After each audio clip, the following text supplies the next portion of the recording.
Well, welcome back, my friends, to another rousing rendition. Choir Boys Outdoors, Condor Nessmuck rendition, if you will. Listen, George Washington Sears was an avid outdoorsman, an adventurer, loved all things outdoors, believed it was good for your health, and George was right.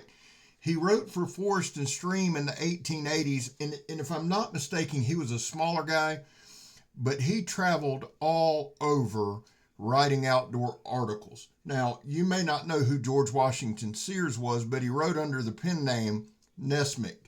So, that's how we come up with the Condor Nessmuck. Now. To my knowledge, he did not design this knife. Apparently, in his notebook, there was a drawing of this style knife. And if I might be mistaken, the Lord knows I am. But he carried this knife, he carried an axe, and he carried something else, and somebody can put it in the comments what it is. But I've chosen the demonstrations that we're going to do here today based on this knife, okay? And we're going to talk about all that stuff in just 1 minute. Before we do, there was a time in this country where 22 veterans a day took their own lives. Now stats are everywhere, all right? They come out the other night and said it was going down. I don't know what study they read, because I read one said it was going up, but here's the number we care about: 0. Anything over 0 is simply unacceptable. That's all that means in this world is this: we love you, you have a place here. We back to blue over here, we support live all to the chagrin of many. How do you do that, Scab? Well, we don't break the damn law, and when we do, because we accept responsibility. And finally, if you are an addict, never quit quitting. So here's the deal. This is the Condor Nessmuck. It's 1075 steel. It's 1/8 inch thick. The overall length is 8.5 inches. The blade length is 4 inches. The cutting edge is 3.75 inches. The blade width at the hump, and that hump's important, is 1 3/8 inches. Here are the things that matter. Handle length, 4 3/4 inches. Inner grip, big right here, 4 3/8. So here's the deal. This was gifted to me by Keith Carpenter. I've done several Nessmucks, different brands, but a lot of Nessmucks, okay? Keith said, hey man, you need your own Nessmuck, and he gifted me this one. Now, from my understanding, Keith totally reprofiled this blade. And Keith, if you would, let me know in the comments what you did. You can articulate it better than I can. I know it's sharp as shit, and I know I love the handle. Now, this particular one was designed, I believe, by Joe Flowers. Joe does a lot of designs for Condor. He did one for Work Tough Gear. Phenomenal job on this knife right here. And you see that very distinct hump.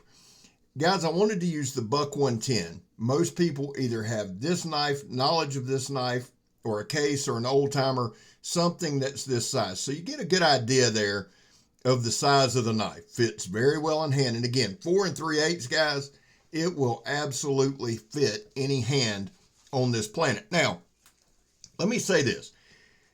You owe it to yourself to read up on George Washington Sears. When I see this knife, I think camp knife. Multi-purpose, multifunctional camp knife. Joe Flowers is one of my favorite designers. He did an outstanding job on this knife. I absolutely love it. Very comfortable in hand. Very easy to work with. Condor knocked the heat treat out of the park. Yes, Keith reprofiled it. However, it's their heat treat. So any abuse, any misuse, anything like that would roll, chip, do something to the edge.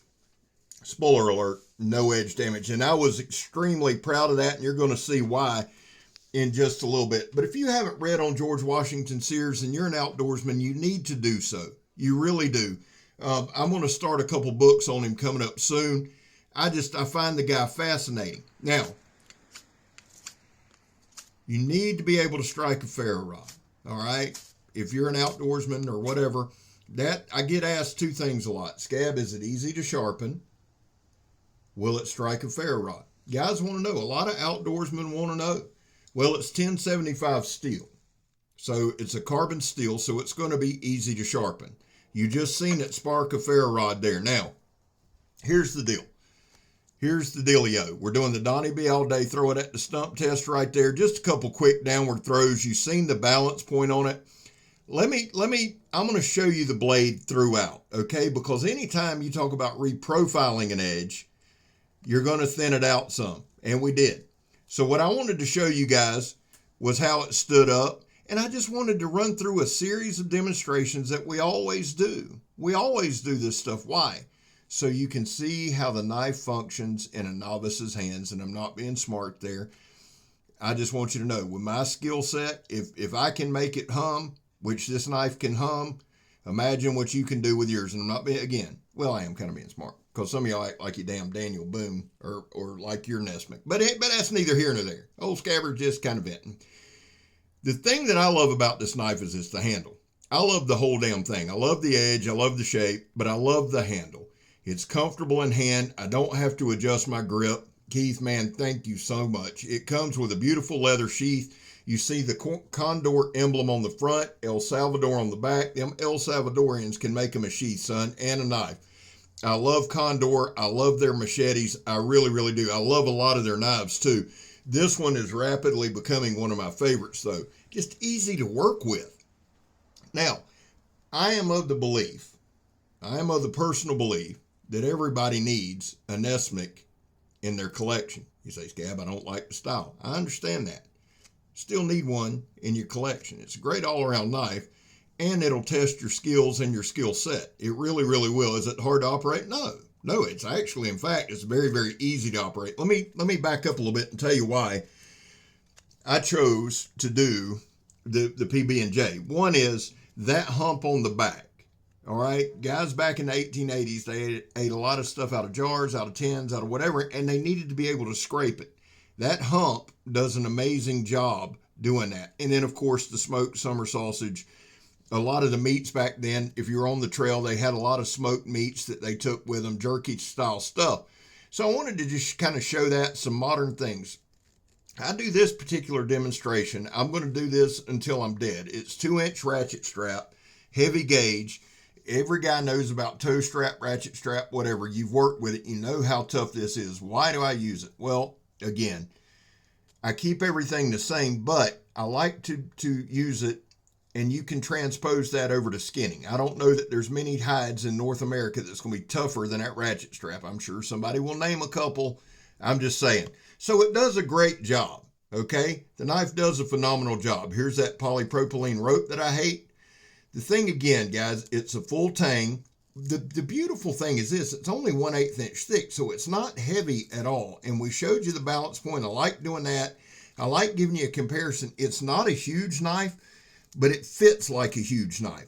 You've got that beautiful handle that's open-ended. And when we talk about that inner grip, that's simply where your fingers rest, right? The inside, the underneath of the knife. We're going to do a push cut here. I'm the world's worst push cutter. You'll have to forgive me.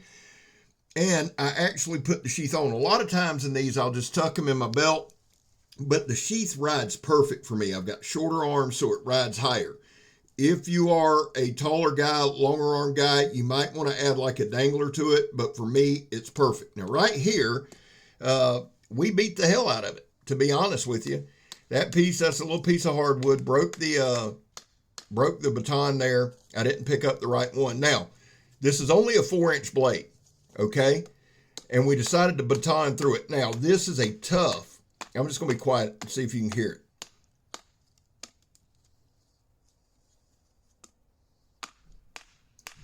That is a tough piece of wood right there. In fact, I had to take it out one time. In fact, I take it out, I believe you see it's going right towards the knot. I wanted to show it that way. It's splitting the wood very good. I had to take it out one time, readjust. Now, then when I took it out this time, I just went ahead. Well, I'm sorry, that's the first time I took it out. I'm going to show you the edge.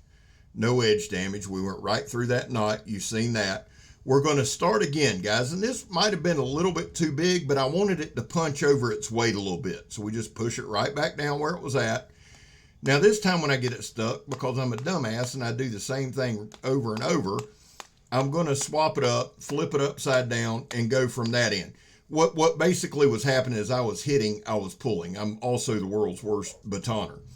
So right there, you see where we had it split. We're going to start at the other end, hit it a few times, come down, and then we're going to, we did a lot of batoning.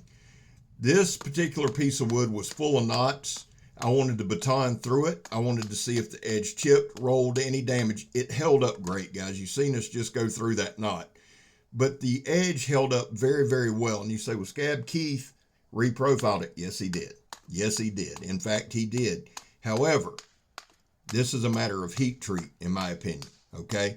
The heat treat held strong. Guys, they got these things on Amazon for like 55 bucks, 62 bucks. And I'm telling you, use whatever link you want. Now, start next week, I'm going back to my links. I don't give a shit what anybody says. I'm doing it. But they got these right here. Check them out. 55 bucks on Amazon. Condor Nessmuck. You need one in your collection. It's a damn good camp knife. I'm taking this one. I'm going to hone it back up. I'm going to take it with me over to Blackie's Gathering, and I can't wait to use it.